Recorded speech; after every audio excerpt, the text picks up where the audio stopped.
A potential ceiling-raising piece of the Sixers championship puzzle may have just hit the open market. In this video, I want to break down why Buddy Hield could be such a perfect fit for the Sixers, what the potential price of a trade could be in a deal for Buddy Hield, and overall just why this is such a desperate piece that the Sixers need to add. So I want to kick things off and start with the initial report. This coming from Jake Fisher here, that we get a report on Saturday morning that Buddy Hield is on the trading block. As I mentioned, Jake Fisher of Yahoo Sports there. Jake, one of the solid newsbreakers, probably the third tier guy behind the Shams and Woj. I would consider him in that kind of category, and a guy that is pretty reliable and has been pretty cool to interact with in the past. But Buddy Hield is a guy that is not familiar to these trade talks. This is a guy that has been a frequent topic of conversation, a guy frequently attached to the Sixers for a good reason. I mean, if we're being honest, Buddy Hield has to have at least checked Zillow for some houses in Philadelphia at least a couple times in his career at this point. He does seem like one of those guys that's going to be an all-time almost Sixer, but I'm hoping that is not the case and that they do get a deal done this year. To kind of add a couple things to the context here,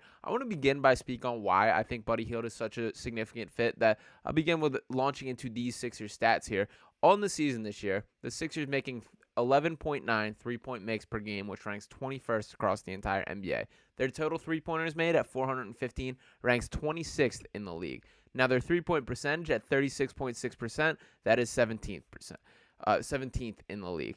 Now, there's always going to be some inherent issues with this when you have a player like Joel Embiid who's so dominant in the post, so effective from the mid-range, that the Sixers simply are not going to be able to compete with the three-point volume of teams like the Boston Celtics or the Golden State Warriors, teams like that have a much more fluid offense. But when you look at the modern NBA, the Sixers cannot allow themselves to get left in the past, to have this dinosaur attitude of not embracing the three-point arc. And so many games this season, it has been so evident of the Sixers getting outshot from three from a volume standpoint, that there are nights when other teams will be lighting it up from beyond the arc in a way that the Sixers are incapable or do not opt to do. And when you are trading 2 points for 3 points, you are eventually going to lose that game. And we have seen that on display. Now, there are a few players who are a cleaner fit from a volume and efficiency standpoint than Buddy Hield. Let me begin by jumping into his stats here to look at it. He's having a bit of a down season. You can see his minutes per game have dropped down from last season from 31 minutes to 25.8 minutes. Still this season averaging 12.7 points per game, 3.2 rebounds, 2.5 assists. Again, the efficiency is down, shooting 37.8% from three this year, but that's still a really solid number and above the Sixers team average, and that being on 7.5 three-point attempts per game. Through his career, he's a 40.1% three-point shooter on 7.7 attempts per game. That is ridiculous efficiency. And just look at last year, 42.5% on 8.5 attempts per game. That is absurd efficiency on a crazy volume for Buddy Hield. He truly is a sniper, and he is a guy who's added layers to his game year in and year out. That he has added a little bit of playmaking, a little bit of ability off the dribble, a guy that is a functional basketball player beyond just being a shooter. And when you think about a player, a clean example that I think is fitting in this situation would be Seth Curry. Seth Curry is the all-time leading three-point percentage leader in the Sixers organization. Seth Curry was incredibly effective as a two-man duo with Joel Embiid.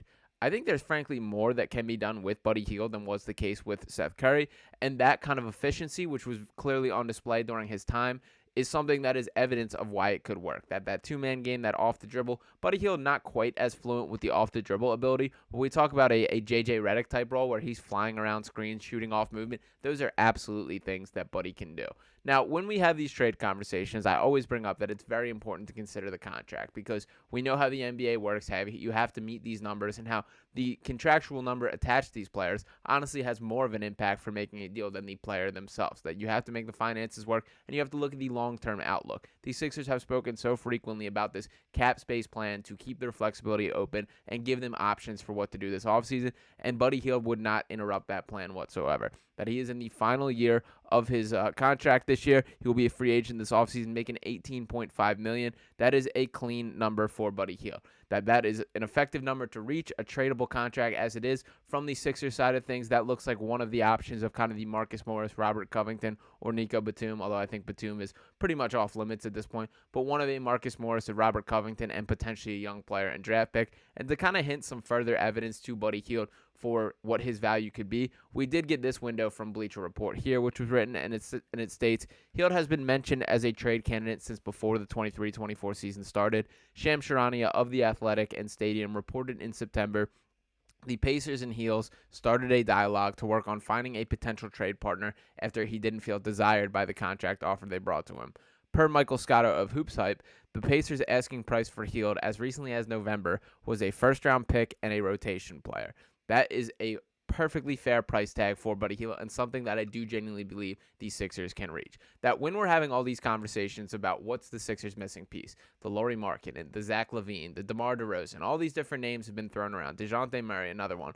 Buddy Hield will cost a fraction of the price as these type of players, and I'm not going to say that he is on their level because he's not, but he's still a very functional, very effective player, and would add an entirely different offensive element to this Sixers offense. That having that volume shooting, that ability to space the floor, and by the way, Buddy Hield will never be getting easier catch and shoot looks than he will in Philadelphia. That the gravity that Joel Embiid commands from demanding multiple defenders to try and guard him, to just having his presence and his impact on the court. You see sometimes when teams are playing zone defense and they're full out doubling Embiid in a way that just opens things up for shooters. Now, in years past, such as last year, the Sixers had these shooters to be able to capitalize and punish that by teams. I don't feel that is quite the case this year. That yes, Nico Batum is a fine shooter. Robert Covington can shoot a little bit. Tyrese Maxey, obviously a very effective three-point shooter, but Maxey has made his way onto scouting reports in a major way. But we're not quite getting the same efficiency from the Marcus Morris, the Tobias Harris, and while these guys have their flashes where they're good,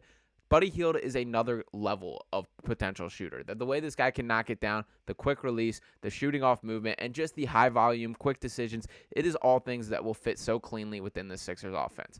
So while I am still on board with a bigger ticket deal, when we're talking about making the most of the Sixers assets, Buddy Hield to me is a clean fit. That this is a guy that I think is worth the risk to go in and get this year, a guy that does raise the overall ceiling of this Sixers team and does not break the bank for making another potential move.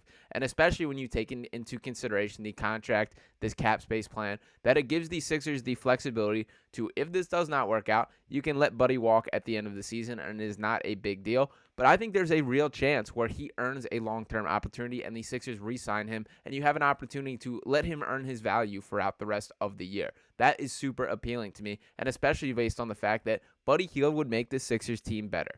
And with all this talk about the cap space plan, having the flexibility, making the right decisions, that it should not be lost that the Sixers are contenders this season. That this is not a year that should be thrown away. This is not a year that can be overlooked. You get a finite number of seasons where Joel Embiid is playing as the best player in the entire NBA.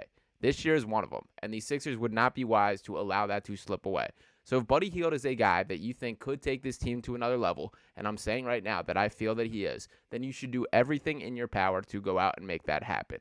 For the price of what is being reported by Michael Scotto as a first-round pick and a rotation player, that is an incredibly affordable deal for a team that changes the entire, or a player that changes the entire construct of a team. To add a player of Buddy Hield's caliber for that price tag is a better bargain deal than you're going to get across the entire NBA. So while we're still holding out hope for these massive deals, the DeJounte Murray, the Lauri Markkanen, one of these deals that changes the overall ceiling of a team and the overall long-term view, there's nothing wrong with taking the short-term hit. That you can't step up to the plate and hit a home run at every single at-bat. Sometimes it's better off hitting a single, hitting a double, load the bases, get things up, put yourself in a good position moving forward.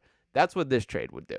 That I'm not saying this would be the difference between the Sixers beating the Celtics in a 7-game series, but what I am saying is it straight up makes them a better basketball team, and that should be the focus for now.